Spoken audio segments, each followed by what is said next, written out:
বানাচ্ছি ঘুগনি।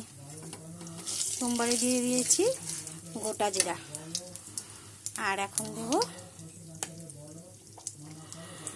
পেস্ট করা 8টা কাঁচা লঙ্কা, একটা বড় সাইজের রসুন, আর একটা 1 ইঞ্চি পরিমাণ আদা, আর হলো একটা বড় সাইজের পেঁয়াজ।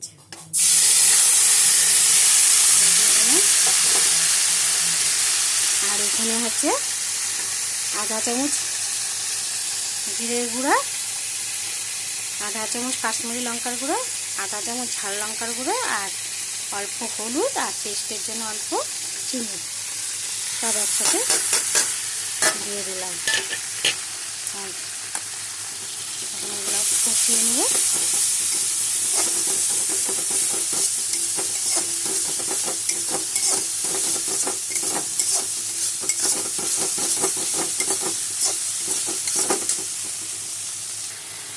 এখন দিয়ে দেবো একটা টমেটো কুচি করে কেটে রেখেছি, টমেটোটা দিয়ে দিলাম।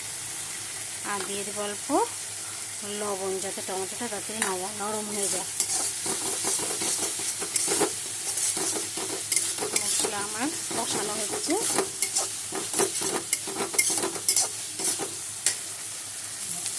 মশলা আমার কষানো হয়ে গেছে। এখন আমি সিদ্ধ করে রাখা মটরগুলো দিয়ে দেবো। এখানে 100 গ্রাম মটর আছে, এর থেকে ধুয়ে সিদ্ধ করে নিয়েছি।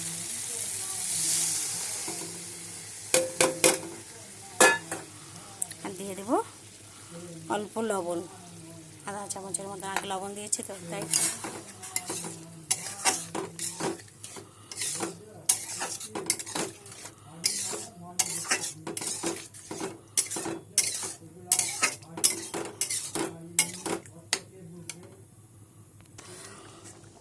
আমার ঘুগনি ফুটে উঠেছে, দেখতে খুব সুন্দর কালার হয়েছে, খেতেও খুব টেস্টি হয়।